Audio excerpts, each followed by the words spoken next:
Squad's one half of the Blurs and Clips podcast, coming at you per usual. Another one of these things. Flawless, repetitious intro, so on and so forth. As always, brought to you on the Revolt Podcast Network. Shout out to them. No air horn. No. And y'all know when I blurred and or clip, I do not do it alone. I'm always joined by my partner in crime. Hi there, it's the award-winning North Gift. It's Nerf Yep, double. All right, I'm good. Okay. Cool. And as y'all can see, if you can see us, then you would know that we have a special guest in the building. Yeah. Man, introduce yourself to the people, man. Come on, man. Gerald Mcgee, clinical therapist, social worker, your friendly neighborhood therapist from everyday people, individual and family counseling center. Also a part of Therapy is Life, the Revolt Network. Y'all know what it is, man. Power We out to the here in people. the street. Yeah, you feel me? But let's go ahead and get into this thing, man. Y'all know what it is. It's Blurs and Clips, your TV, movie, video game, or whatever the hell else we feel like talking about podcast. We are doing a collaboration with Therapy is Life today. No air horn. Nope. See? Yeah. Y'all with an air horn right there. We don't. Okay? Don't go back and listen to the previous episode. We used to. We decided to change the game up. I ain't found nothing yet, but something is going to replace the air horn, all right? So, Gerald, some of what you got that you sent us, you sent over notes because, you know what I'm saying, you're a professional podcaster. You know what I'm saying? Let's tap into some of what you got. You know, so Marvel just had a new movie come out, A New World, right? Yeah, you ain't see it yet, did you? I ain't seen it yet. We ain't going to spoil it then, but yeah, we saw it. I saw it. Yeah. Yep. Your attitude. I ain't gonna lie. Hold on. First of all, you shouldn't read into his attitude because one, he shouldn't be telling you either way what he thinks about it yet because we haven't discussed it. Nope, I we ain't didn't there. tell him We ain't there. what I thought about it. We just asked about each other. I asked him about if he bought a bucket. I didn't give him my opinion at all. Yeah, I'm just saying we saw it. I'm just saying we saw it. You know, I'm saying I had no, my expectations were not high going into it. I wasn't looking forward to it though. But you know, it's out. So considering everything as being Black History Month and the fact that y'all know what archetypes are, right? Mm-hmm. Ideals, things that represent what we might say the very best of us. I think it's important that we celebrate this. We talk about this from a mental health perspective because hell, we got Superman, we got Batman, we got Flash, we got, the list goes on and on and on. Xavier goes on and on about these white, Caucasian superheroes that we celebrate and we adore so much. Like, you know, I always thought it was fascinating, like Superman, how we, you know, celebrate him.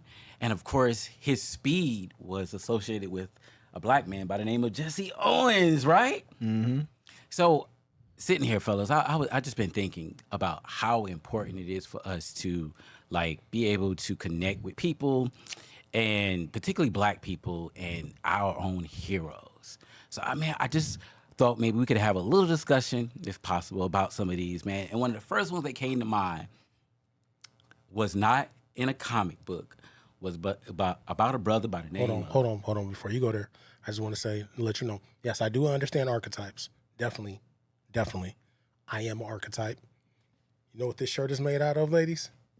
Boyfriend material. Yeah. Okay, anyway. Go ahead, Gerald. I'm only going to derail you once. But that's right, you don't know how the show works because you're going to get derailed. Yeah, you're going to definitely get derailed. Yeah. Okay, The rants occur. You're going to get these jokes. And the jokes. Okay, All right. So yeah, that's fine. That's great. So, all right. So I was thinking about John Henry. Y'all familiar with the story of John Henry? Of course. Yeah, You got to be. you gotta be. You got to be. Well, first of all, I'm old school, so if you grew up in the 70s, 80s, 90s, and to even see old animated versions of the John Henry story, that's where my familiarity first comes in. So, just putting it that way. Yeah. Go Gotcha. way back. Gotcha. So for many people who don't know the story, right? Obviously, he was this big, strong Black man who took a sledgehammer and he could nail in like hundreds and hundreds of those big Road spikes. Mm-hmm. And there was a competition between him and a steam drill, and he won. Right. But of course, after winning, he died. Right. Yeah, I think the version I saw had to be on PBS. So he didn't die. No, he did die. Oh, okay. No, remember PBS in the early 80s or whatever, like they Ain't weren't give no shying away fuck from about that. trauma. Remember, we had to go through the whole thing of Mr. Hooper dying on Sesame Street, and they didn't avoid that shit. They took it head on. That's raw. You gotta understand that was a historic ass moment where you have a popular TV show like that for kids, a character dies, and they did not avoid it. They addressed it and talked to the kids about it and everything. So that was like a real thing. But no, like whatever I saw it on, like I said, what animated version of that, it had to be PBS. But no, they showed him die because it kind of shocked me. Like, oh, he died. Like I was thinking he won. He did win, but you know what I mean. Continue, Gerald. For sure. Yeah, but so he died, and of course he died.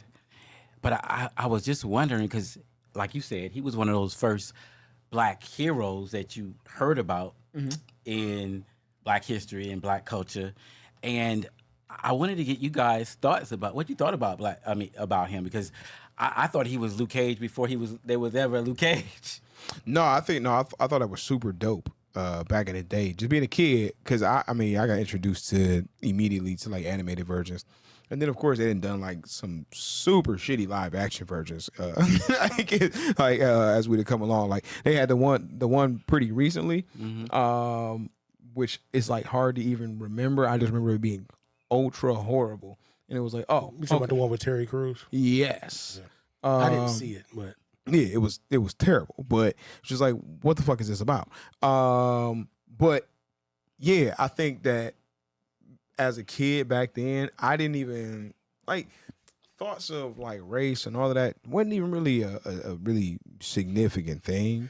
thank you, because I was going to kind of go there, but I didn't want to spoil it yet. Continue. Right. It was just this is just a dope ass story. And it was like you rooting for this dude to beat the machine because it's like that's dope if he can. And he actually did it because he was like that solid. It was like, okay, that's something to just look at and aspire to, which was dope. It wasn't even a racial thing until I got older and experienced more and started to, have some more life under my belt to be like, damn, like they thought that not only would he fail because he was a man versus the machine, but also because he was a Black man, even though he was out there outdoing every other man. But yeah, it was a thing. All right, so my perspective is a little bit different in the sense that being that we are products of superheroes existing and being in media as well as comic books and comic strips and things like that, even though that's been the case like pretty much since the 30s and 40s or whatever, but it was more prime if you're talking about late 70s, during the 80s, things like that. So being presented with that story, we didn't, at least from my perspective, I didn't look at it like it was like a superhero story or a hero story at all. I looked at it more like it was a tall tale. And being that I came up in a school system that regularly taught Black history on a regular, and it wasn't just about Black History Month, we learned about so many different people and things that they did in reality. So the John Henry story, like I said, I put it more in like the context of a tall tale, like when you hear about Paul Bunyan and things like that, where it's like an over-exaggerated story of someone, but this particular person happened to be Black, which was still a little bit different. But since I came up in that era of, knowing that Spider-Man was like my favorite character since I was a toddler, that I could remember, and having a subscription that my mother got me of Spider-Man comics and things like that, there was a definitive separation. So I guess we were a little bit more grounded in reality as far as having Black superheroes in that way, or rather superheroes being superheroes, but then when it came to somebody Black, it wasn't really put on the hero side. And I think one of the earliest versions that I really remember was us getting forced the DEI version of the Super Friends in the 70s and 80s, when they said we got to have a Native American, someone that was Hispanic, someone that was Asian, and someone that was Black. So they created Black Vulcan, El Dorado, Samurai, and Apache Chief. So that's where that diversity started coming into play, where you had those few, but it was like, as far as I can remember, probably Black Vulcan was probably one of the first superheroes that I can remember. But like I said, John Henry, it meant for something, but like I said, watching PBS and seeing, Lecture Company and Sesame Street and all these different things, teaching you things, and then still having that level of diversity, just didn't take it the same way. But it was still very important. Right. I can see that. I can see that, how you could take it that way. You know, one of the things I think about John Henry, for many black people during the time that because he actually was a real person who lived and actually there has in West Virginia at one of the tunnels there.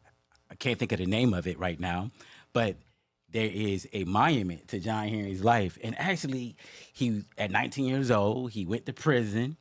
He actually got working on the railroads because he was a convict. That's how he got there. But he did some amazing things. But back then, but African Americans in particular, we were looking for things to hope in and believe in, and our real stories became our idols, became our mythological experiences, which became things like John Henry, which became one of those early heroes amongst African Americans. Which, when you learned about it in school, when I learned about it in school, it was more like a folktale, right? Right. But we could argue possibly that he also represented for many people a hero.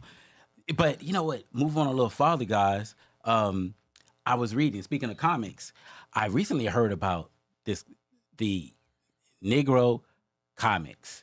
Actually, it came out in 1947, and I don't know if you guys ever heard of this, but I think the guy who started was Orwin Davis.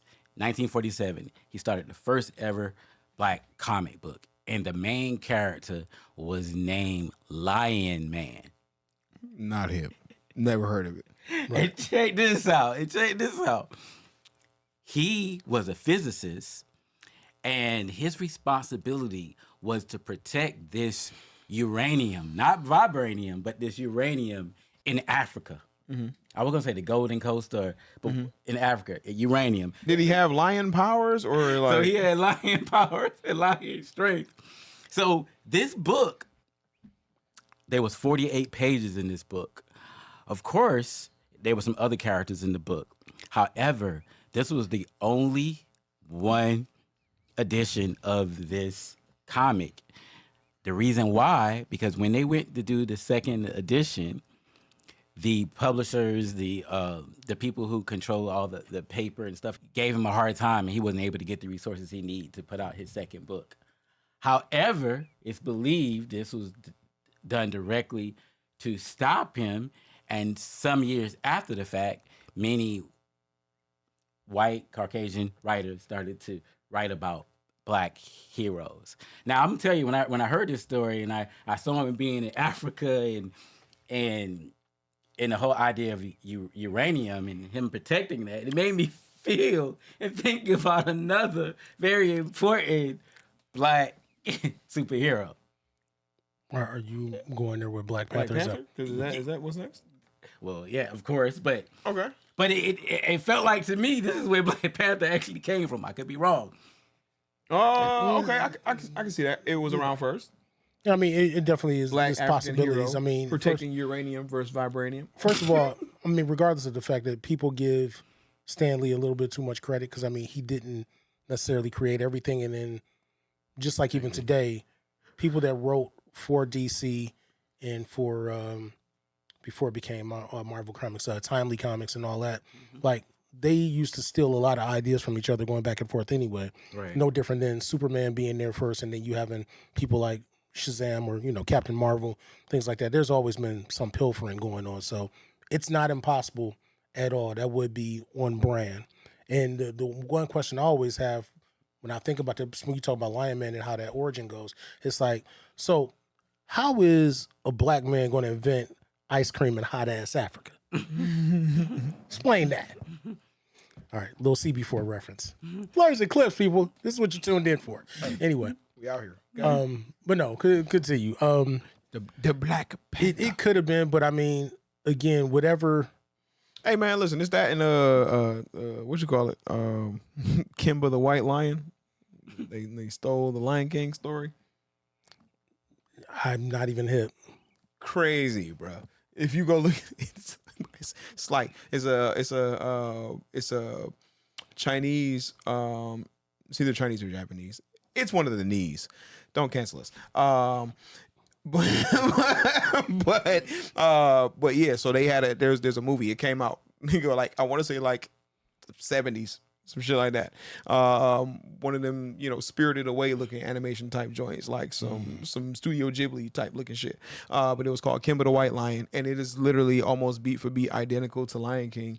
And Disney came along and was like, yeah, let's make the lion beige. Like regular lion color. Yeah, I can see that. You know what I'm saying? Coming of age story, you know what I'm saying? Young lion comes up, loses father, so on and so forth. Bro, like I'm saying, it's like almost an identical story. And yeah, bro. And like, nigga, like the young lion name is Kimba. And it's like, nigga, Lion King is Simba. Like, come on, bro. They ain't even try. Like, just pick another letter. Pretty much. So it's just crazy. So I mean, hey, yeah, Lion Man definitely could have very well been like, hey man, just pick another animal. He black though. Black Panther. Let's do it. Right. And it's probably like Panther Man. It's like, nah. But then especially because the Black Panthers was popping at the time. Right. And I could see him taking part of that from there, but still having some type of inspiration from seeing that. Or depending on how much they suppressed Lion Man at the time. Just like you said, if they can get a chance to do a second issue, that could have been pretty suppressed in some way. But again, I think there's also that other side of it where there's nothing new under the sun, and people act like certain ideas are just so original to them because they thought of it, but somebody all the way across the map was thinking the exact same thing you are at that time. So it could go either way. But like pyramids all over the world. Right. But us being ripped off, like I don't doubt that either. Because think about it, if you go a little deeper into the story, the uranium was going to be used he was trying to protect it because the uranium was going to be used to create nuclear bombs. And that was the goal, to prevent that from happening. Well, yeah, that would definitely figure back in that time because you're talking about after World War II. So, yeah, everybody's worried about, nuclear weaponry. Nuclear fallout. And shit. Yeah, that's funny. Yeah, that tracks. Yeah. Definitively. Yeah. All right.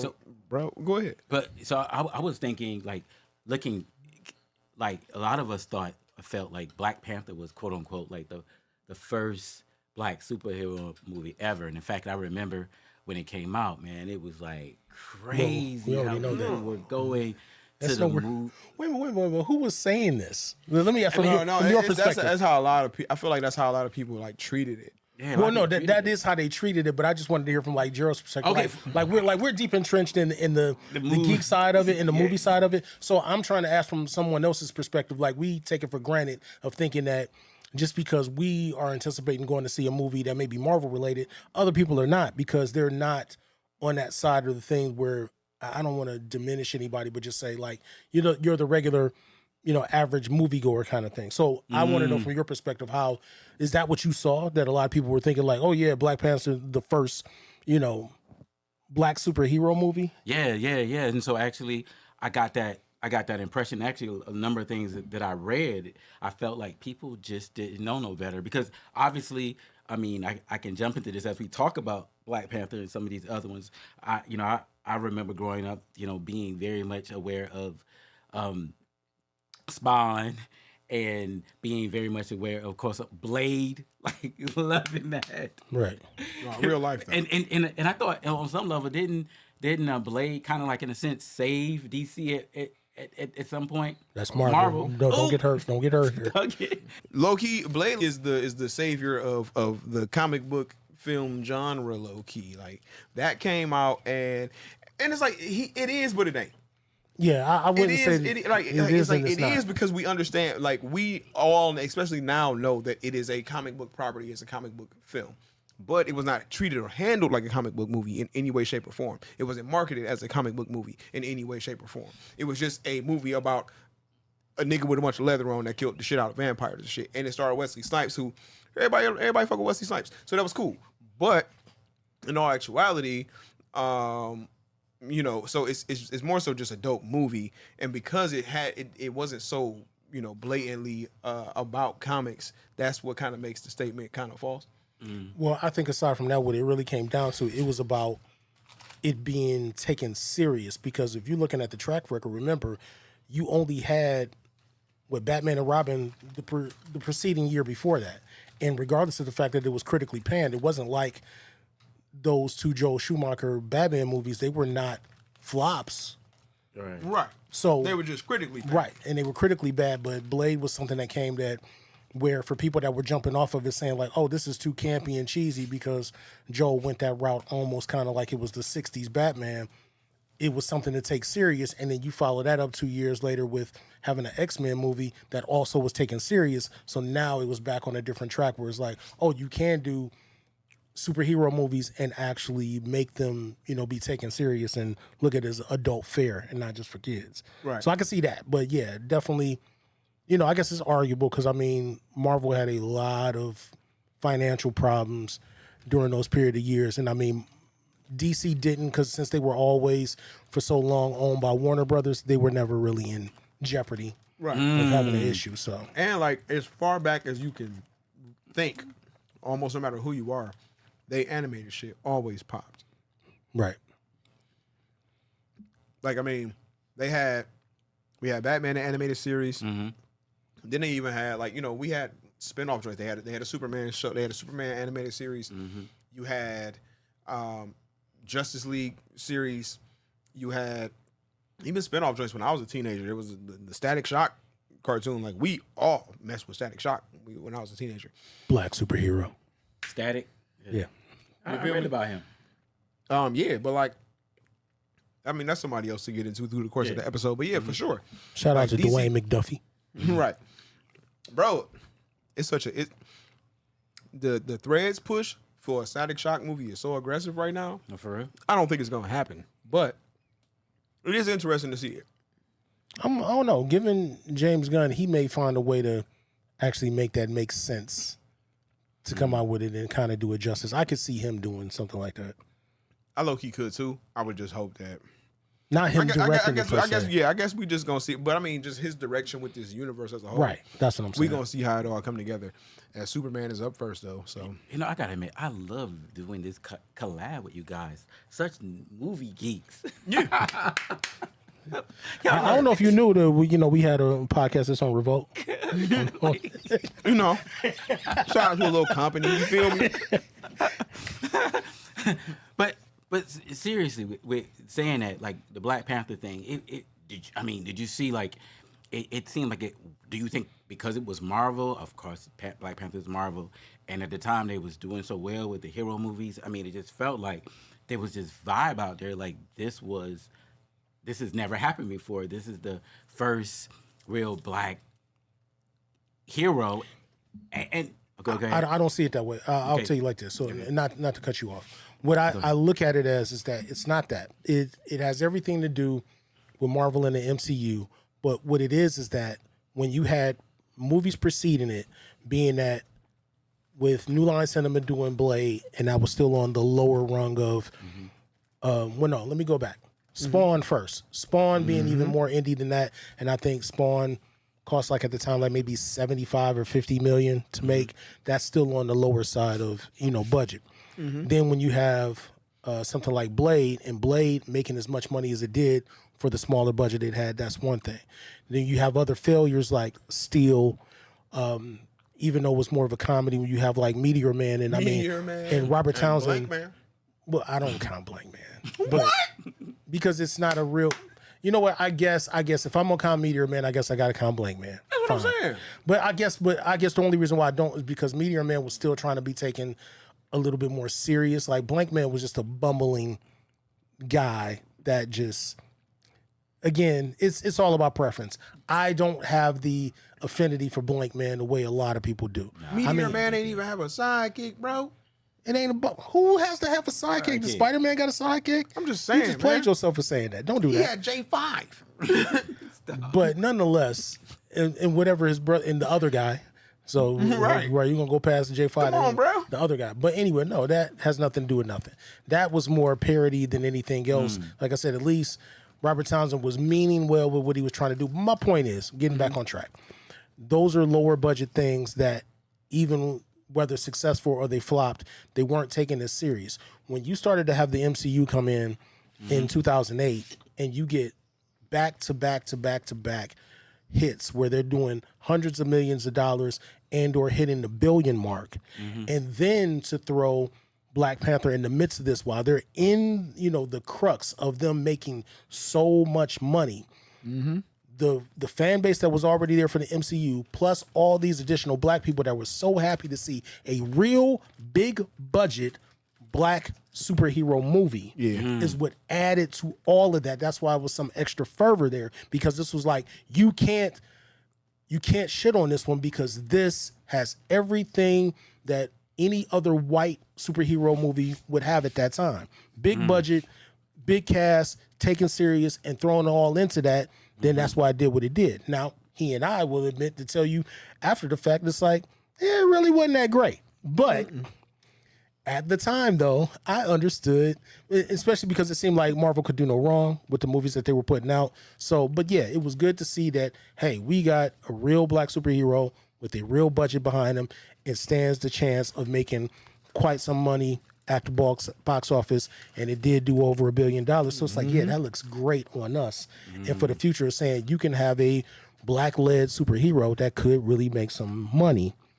And that's the real significance, because it made it, it made everybody take us a little bit more serious. And like I said, and there was nothing I liked more. And I think I mentioned this before on this show. People take for granted the power it was and the subtlety of being able to go to like a Comic-Con or some other shit and seeing some blonde hair white kid wearing a fucking Black Panther costume. Amazing. Like, seriously, Gerald. Like, I'm sure you could relate in that way of just saying because we're all black, but I mean, nothing in other than that. Like, you talk about some shit that you talk about pride, that's some shit that'll make a nigga teary-eyed. Like, that's a white kid that's looking at it like, this is just a superhero. He doesn't care what color that superhero is. And that's why he's going into that. No different than, and I've heard Stan Lee kind of mention this, and I never thought about it, and it's very true. That when I came up as a kid, outside of like Spider-Man just being my favorite, the one thing about certain superheroes, when you have somebody like Spider-Man, even though you know he's Peter Parker, outside of that, when he's wearing the mask, any black kid can look at themselves and say, I could be behind that mask. Right. You're not feeling like it's a requisite for you to be a white person to do that. When you're Superman, Superman is Superman.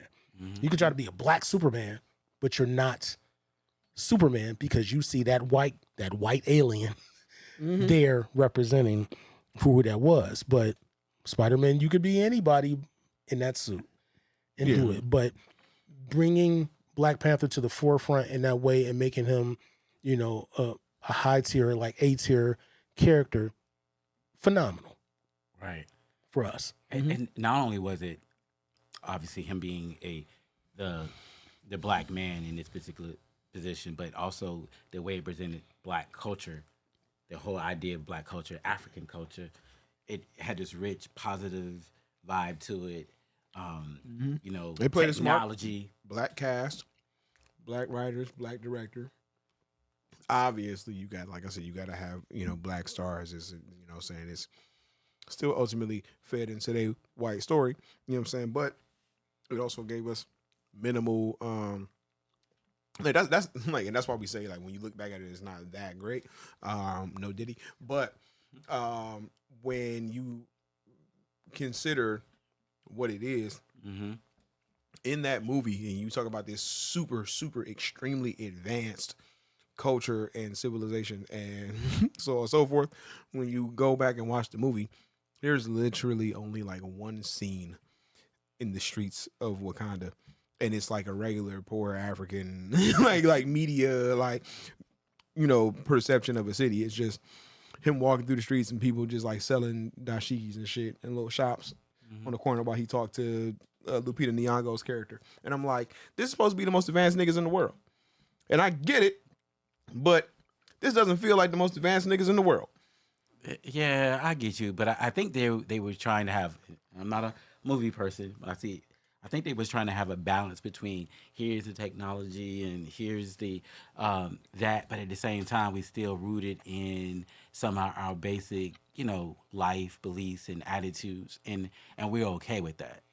I agree with you, because that's kind of what I was going to say, is that it was about not abandoning tradition over technology. Right. And I can respect it. Because I think a lot of times now what we do is as we move forward with technology, we kind of lose sight of those fundamental things that make us whole as people. And right now we having an epidemic of people just sitting on their behinds, not leaving the house, being on their phones, not moving, and it's leading to all kind of physical, mental, and spiritual issues because technology doesn't answer all our problems. No, for sure. Yeah. Right. But but Black Panther, I thought it was it inspired me. I was out of the country shortly after Black Panther came out, and I was in the Dominican, and I was I was walking down the street, and some brothers saw me. Actually, I was at an ATV spot, and the brothers was like, "Wakanda forever." They was doing that. And I was like, "Wakanda forever." Hey, bro, look, that's marketing right there. Right. Crazy, Like, crazy. I was, Right. and I also thought I love the way the way they showed black women in that movie. I thought it was, they could still have some of those traditional roles, but they were leaders. They were intellectual. They were gifted. Very, I thought it was a very powerful way to show black women. In fact, if you think about it, Black Panther would have never been successful if it wasn't for the black women that was around him. Oh yeah, for sure. That's the way they played You that gotta have the Doors. You know what I'm saying? Weird that they was all bald, but I get it. Again, tradition over technology. Yeah, you're right. Like just this, you know what I'm saying? There's like a army of Grace Jones just ready to sock everybody out for you. It's crazy. Yeah, I say now are we being sensitive towards that? But serious guys. I mean, like moving on from Black Panther though. What y'all think about?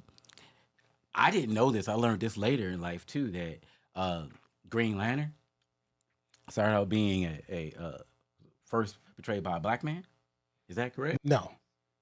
John Stewart is not the first. He's not. He's the first black, Green Lantern. But I mean, you And traditionally. like high in the popularity list of the Green Lantern. Well, yeah, for sure. but you didn't really have a lot to pick from because I mean, under the circumstances. So you come. Let's say you got the fact that Hal Jordan is the most famous and most popular one based on tradition from, the early part being throughout the 60s and the 80s, it was more or less him. John Stewart was there as an alternative when they were, again, doing their DEI thing. And then you had him passing that on to Kyle Rayner.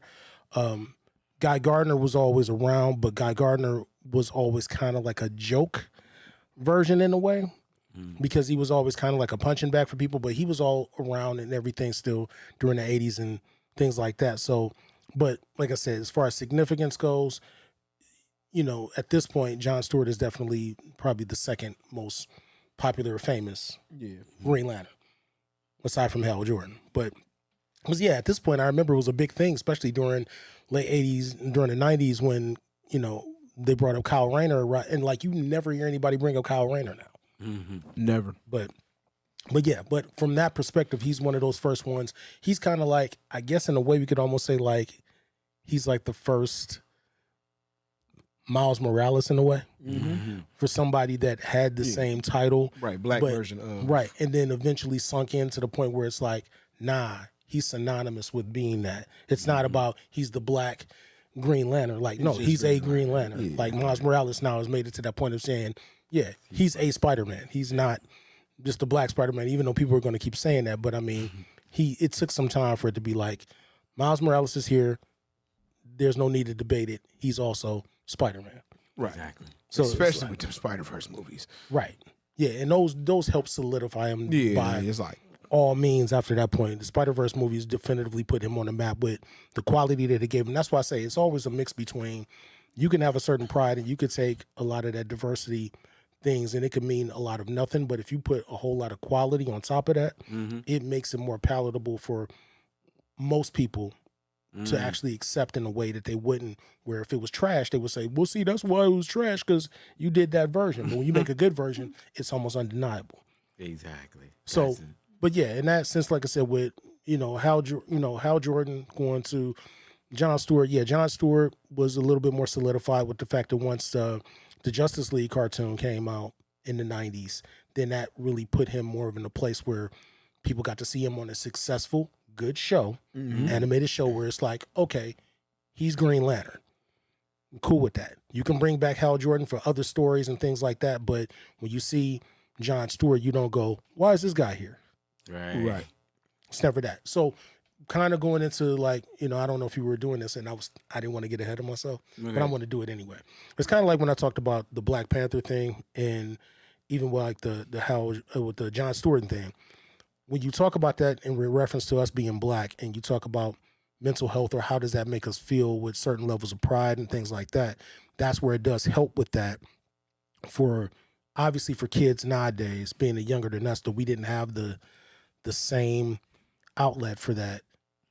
As a kid, you have to feel a little bit more pride in knowing that it's not unattainable for you to envision yourself as a hero in these scenarios because you have definitive heroes that are black, that are out there, that are major, and that make a difference and people actually like. Exactly. And that's a lot of difference between, like I said, for me coming up as a little kid, partially in the later part of the 70s to seeing Super Friends and knowing that you got somebody like Black Vulcan and it's like you're only there because you're like the token black guy with electricity powers. And when you get to the point of where you have, you got Black Vulcan and then in the comics, Black Lightning. And then, even later to having newer evolving versions of Black Lightning where they made it legit. And then like we mentioned before, talking about Static Shock or Static, Static Shock, the TV show Static, created by Dwayne McDuffie, actually for Milestone Comics, and Milestone ended up getting absorbed by DC, so they brought that character over. And so for kids seeing that TV show in, those 90s or whenever, was that late 90s that was in? Because I know I was not in school or anything when Static Shock was out. It would have been like late 90s, early 2000s. Yeah. So the fact that, kids got to come up with that show and not understanding the legitimacy in that, but still the fact that they've crossed that character over into when they started making the Justice League stuff, then, it definitely would have been 90s because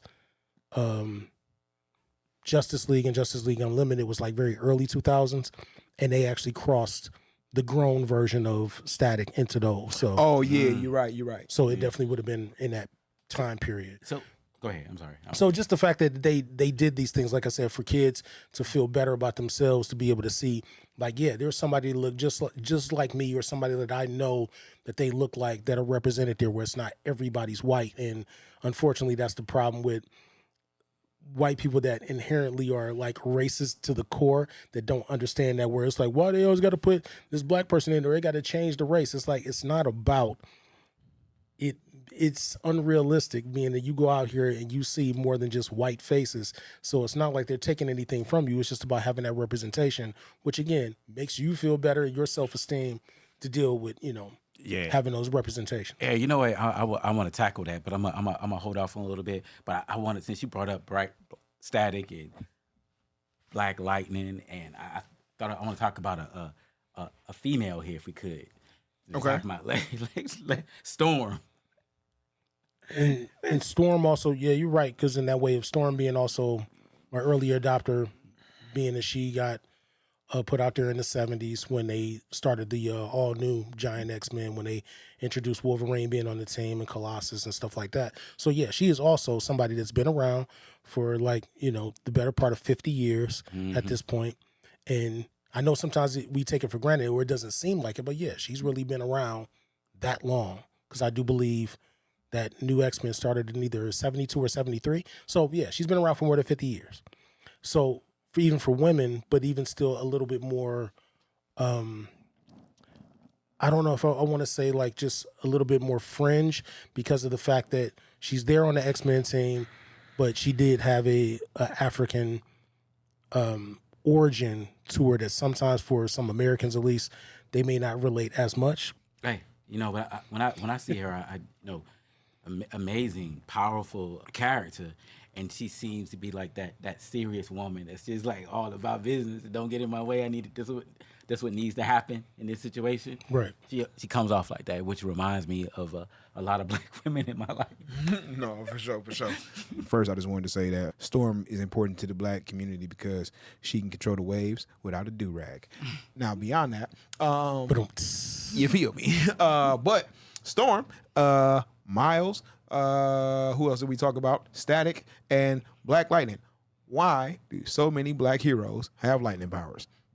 You know, I watched a video on that recently, and I think it's kind of a myth in a way. There are plenty that don't. There are but plenty it just that seems don't. that there are a lot who do. Right. And like I said, in the video I watched, they actually went through a retrospective of especially characters from the 70s that had lightning powers. And the thing is that some of them were kind of all tied in. Because just like when I say, when you talk about Super Friends and Black Vulcan and Black Lightning, to a certain degree, they're the same character. Because again, Black Vulcan was just a product for Super Friends to add that diversity in, but to make it more legit in the comic books is where they had Black Lightning.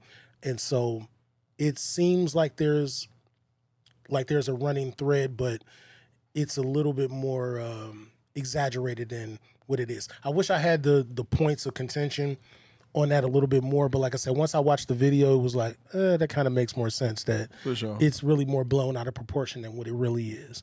Gotcha. It's just some of the ones that are a little bit more upfront are known as that. Because even still, when you're talking about, even from the 70s, Luke Cage is also a product of the 70s, but then since that was more kind of during the blaxploitation period, it's more like he's a hulking brute, but not necessarily anything other than having the, you know, the brute strength and the nigh invulnerability, if you want to say that kind of thing. But I mean, he meant something for that having a focal point in the 70s to say, hey, here's a black strong character for whatever it was worth at that time. So he's also very relevant to that. You know what? I wanted to say Luke Cage and I think Black Lightning, their storylines I find fascinating because their stories seem to be more centered like to problems happening in the black community. Right. So whether it be, you know, drugs, gangs, whatever's going on, whoever they're fighting against tends to be things that we have issues with in the communities today, and we had issues in back then when they first came out. Yeah, that's definitive. And again, it was always being a product of the times and the situations where I guess you could still see shades of that now, whether it's black or if it was Latino or whoever, just whatever's going on at the time. And that's why I think people like Luke Cage at that time, and even to a certain degree with Black Lightning, with even Blade being created at that time in the 70s, where it was more like you got blaxploitation, you got things that are happening within the black communities, and this was another way to be able to address those things, where it not being always about the white man coming to save the urban, like you needed an urban character to handle urban issues. And they used it for that very reason. But, you know, nonetheless, like I said, that still stuff can still convert over to this day, because even still, you're talking about still way back then, that's when you even get Falcon being the sidekick to Captain America. It's not like he's a brand new character. He's been around more than 50 years also. Right. And still very relevant to this day, even more so to the point of where, you know, we finally got the MCU version of Falcon being given the shield back in 2019 when Endgame came, and then you get Falcon and the Winter Soldier show on Disney Plus a few years ago, and then finally the lead up to recently, this week, finally the release of Captain America 4, Brave New World, which me and Watts saw, of course, because that's what we do. Yeah, that's it. You know what I'm saying?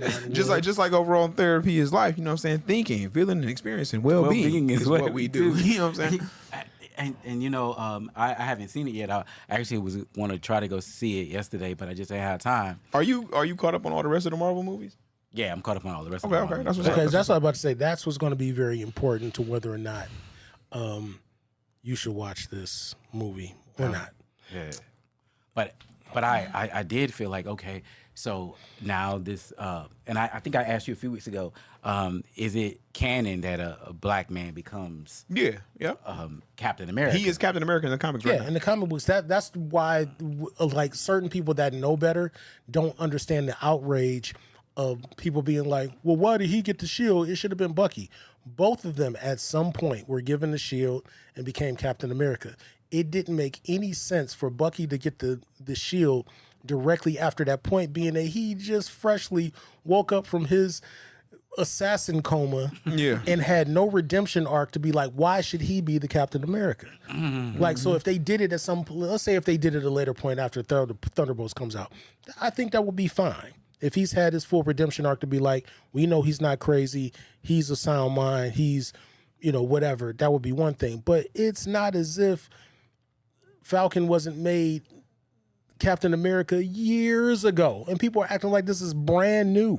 And it's like, you shouldn't have to read comics like that just to be like, oh, I understand what's going on. And it's like, if you're unsure, Google it. That's what Google's for. But we live in a society where people ask all kinds of questions on Facebook that they could easily Google, but you want to let your people give you the answer to this. So I have no idea why. But yeah, so this is very much on brand for what was supposed to happen. There's nothing odd about Falcon being Captain America. Like when he got the transfer and everything and had that new suit, all of that stuff from Falcon and the Winter Soldier was based on the comic book look of how he had his suit. So it's like, what are we talking about? Right.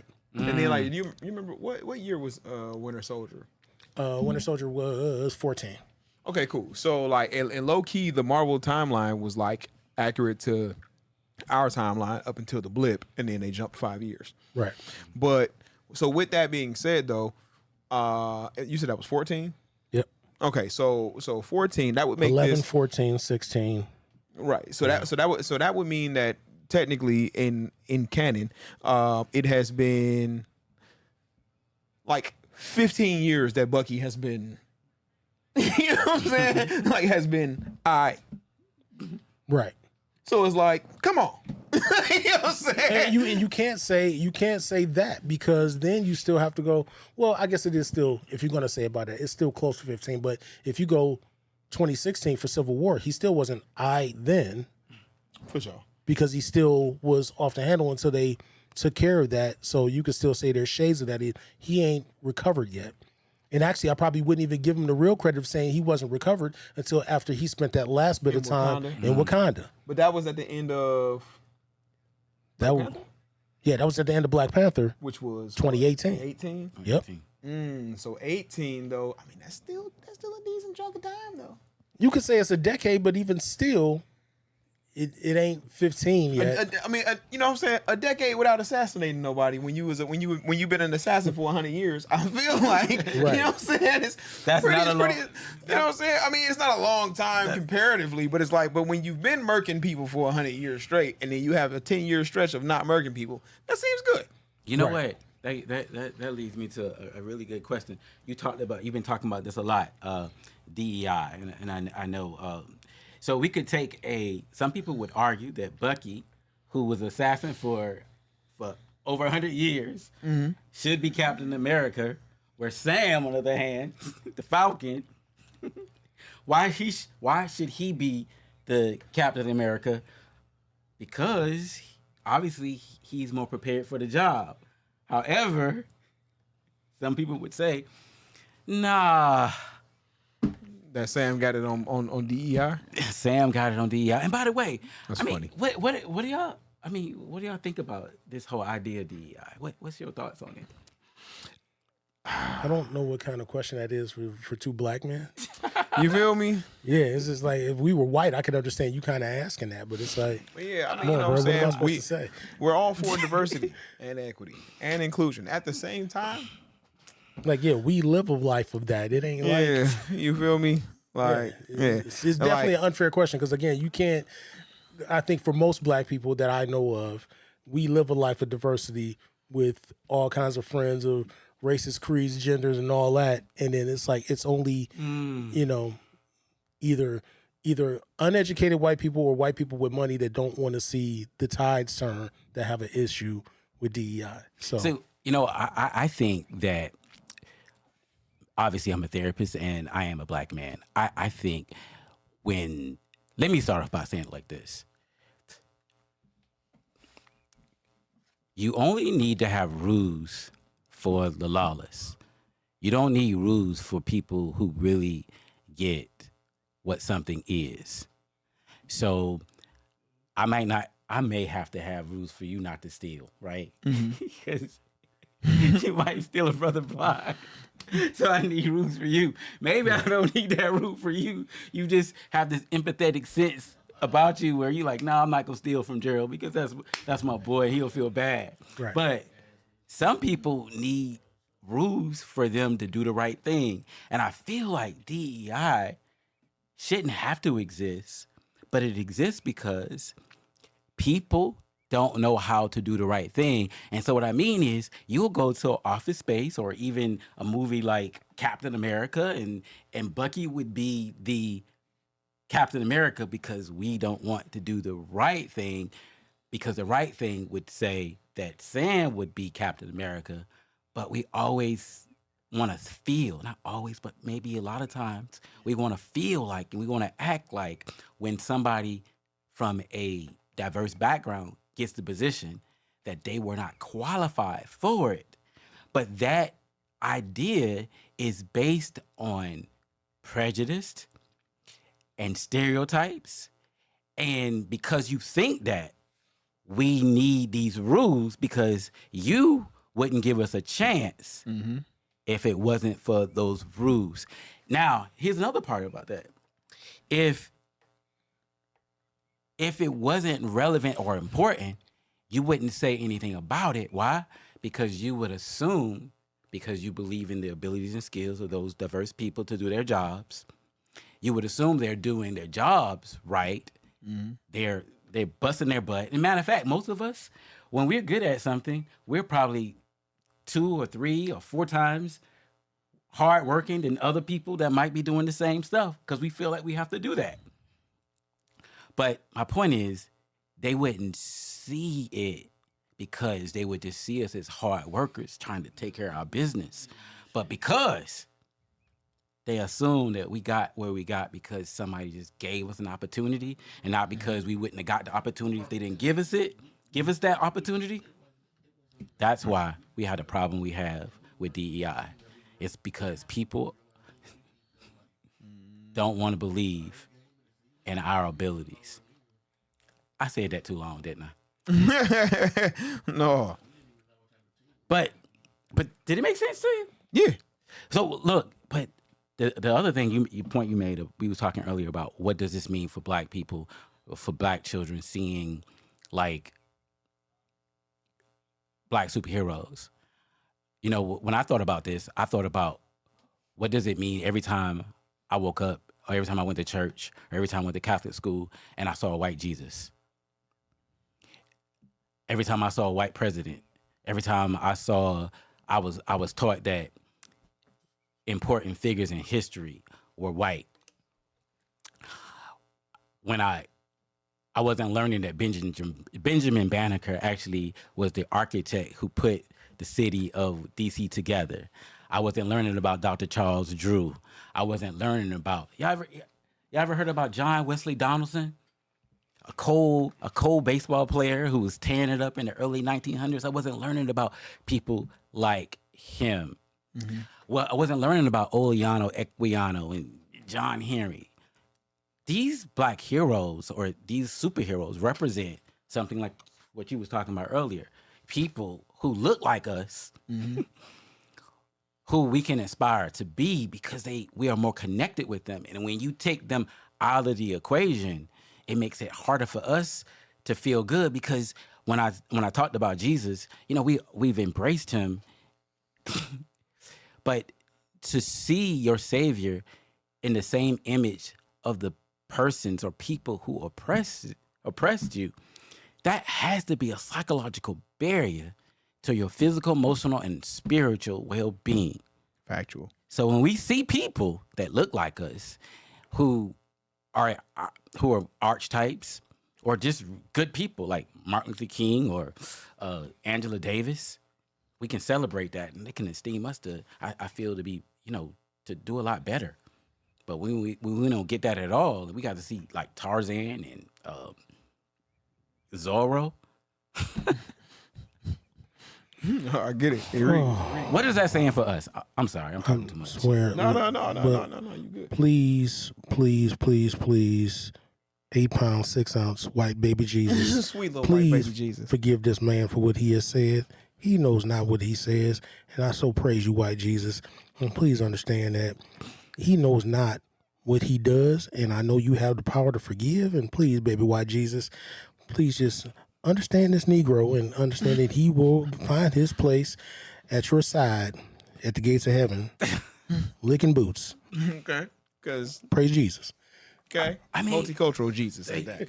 Yeah, you know what? Seriously, though, so I don't know if y'all familiar with the Nicarologist and, you know, this whole idea of race and what it represents. I mean, I was listening to something yesterday while I was in a session with a kid, and they was talking about racism, and they were saying, asking the question, could black people be racist?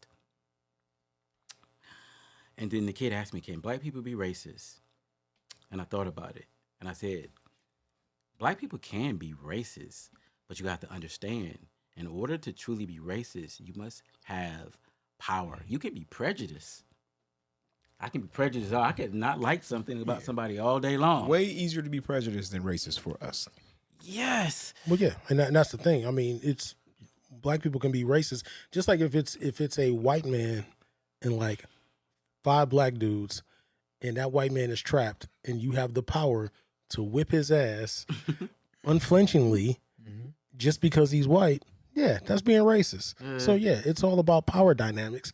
But yeah, a lot of people don't really get that. Yeah, about power dynamics. I mean, so if we talking about DEI and the fact that we need to have it, what does that say about our society?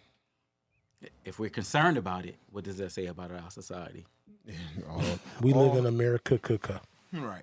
So definitely things to consider. Absolutely. Listen, let's go ahead and briefly give y'all some spoiler-free thoughts on I almost said Falcon and the Winter Soldier.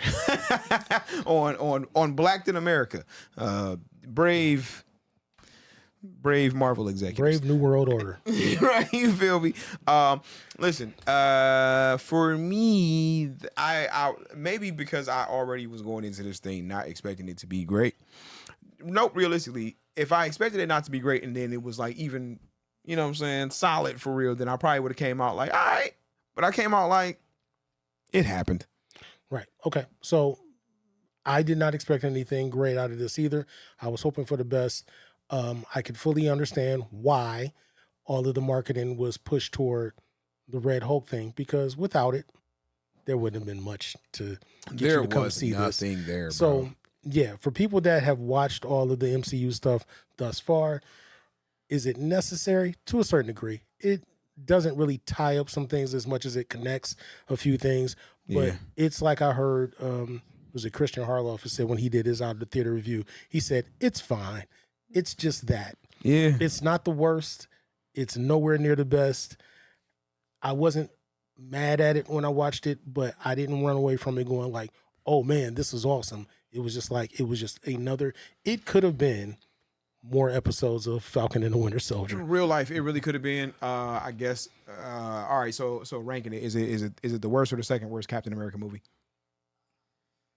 Oh, it's the worst. Okay, boom. So worst Captain America movie for sure, and then as far as the numbers wise, it is the third, right? And I hate the first Captain America. You hate the first Captain America. I don't hate the first Captain America, but I recognize it is a more of a solid piece of work of film. So yeah, it definitely ranks higher than Captain America: Brave New World because of the fact that there's just nothing there, right? And then I believe it is currently within bottom 3 in terms of Rotten Tomato score for them. So out of 35, 36 movies, it's low.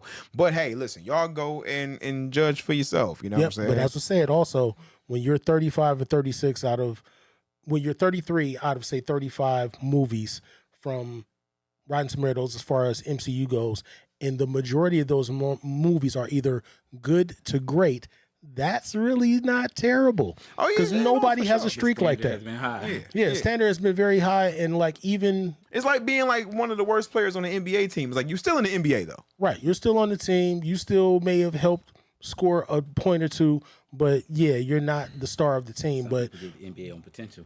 But right. I don't think, like I said, other than probably arguably 2 movies in the MCU, there's only one that I absolutely hate, and you know that. And other than that, Everything else is still watchable, but just to different degrees. That's it. For sure. Yeah. All right, man. Listen, go see the movie and judge for yourselves. We ain't gonna tell y'all not to, or just go see the thing. You know what I'm saying? Why not? Go ahead and support Black Anthony History Blackie. Month. You know what I'm saying? In Black History Month, we out here in these streets. Yeah, Black History Month. And that will wrap it up for another one of these things. This has been Blurs and Clips, your TV, movie, video game, and whatever the hell else we feel like talking about podcast. As always, make sure y'all follow the podcast page at Blurs and Clips. Make sure you follow me at BKA Watts. And me at Vigatron999. And Gerald, where can they follow you and find you at? Oh, you can follow me at Therapy is Life Podcast on YouTube, Spotify, Apple, of course. There we go. Boom. Just like that. All right, man. One time, shout out to the Revolt Podcast Network. Y'all know what it is. We appreciate y'all. We'll tap in on the next one. Make sure y'all stay tapped in, tuned in, follow, and we'll get at y'all. Love, peace, and chicken grease.